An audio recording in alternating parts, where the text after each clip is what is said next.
मुंबई से लंदन जाने वाली फ्लाइट AI-702 रात के 11:45 पर छत्रपति शिवाजी अंतरराष्ट्रीय हवाई अड्डे से उड़ान भरने वाली थी।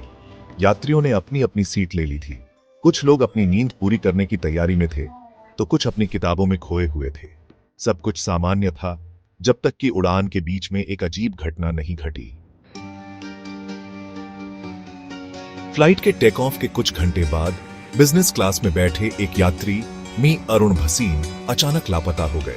उनकी सीट खाली थी, लेकिन सीट बेल्ट ऐसे बंधी हुई थी जैसे कोई अभी अभी वहां से उठा हो।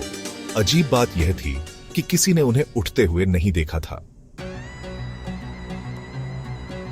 फ्लाइट अटेंडेंट रिया वर्मा ने जब उनकी सीट के पास जाकर देखा तो उनकी चश्मे और घड़ी सीट पर रखे हुए थे, लेकिन वे खुद गायब थे।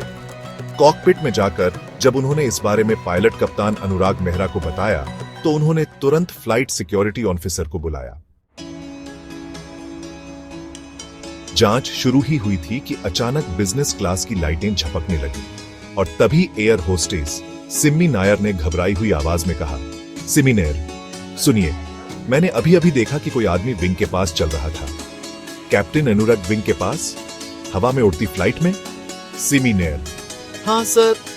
मैंने किसी को देखा, लेकिन जब दोबारा देखा तो कुछ नहीं था। इसी दौरान को पायलट को फ्लाइट के कम्युनिकेशन सिस्टम पर एक अजीब रेडियो सिग्नल मिला। धीमी फुसफुसाती आवाज में कोई कह रहा था, रेडियो सिग्नल, मुझे ढूंढो वरना बहुत देर हो जाएगी। फ्लाइट में अचानक अजीब सी ठंडक महसूस होने लगी। यात्री अब डरने लगे थे। कुछ को तो सांस लेने में भी तकलीफ होने लगी। जब फ्लाइट लंदन में लैंड करने वाली थी तो अचानक को पायलट को एक ईमेल मिला जो कि एयरलाइन के किसी भी सिस्टम से नहीं आया था। उसमें लिखा था, ईमेल अरुण भसीन ने 15 साल पहले इसी फ्लाइट में अपनी जान दी थी, लेकिन उनकी आत्मा अब भी उड़ रही है। यह पढ़कर सभी के रोंगटे खड़े हो गए। फ्लाइट के लैंड होने के बाद जांच की गई, लेकिन मी अरुण भसीन का कोई रिकॉर्ड नहीं मिला। उनकी सीट भी वैसी की वैसी थी जैसे वहां कभी कोई बैठा ही न हो। क्या यह किसी की कल्पना थी या सच में कोई अनसुलझा रहस्य? आज भी फ्लाइट AI-702 को उड़ाने वाले पायलट कहते हैं कि कभी कभी उन्हें उड़ान के दौरान कोई फुसफुसाती आवाज सुनाई देती है। अगली बार जब आप फ्लाइट लें तो सीट नंबर 7A को ध्यान से देखें। शायद आपको भी कोई छाया दिख जाए।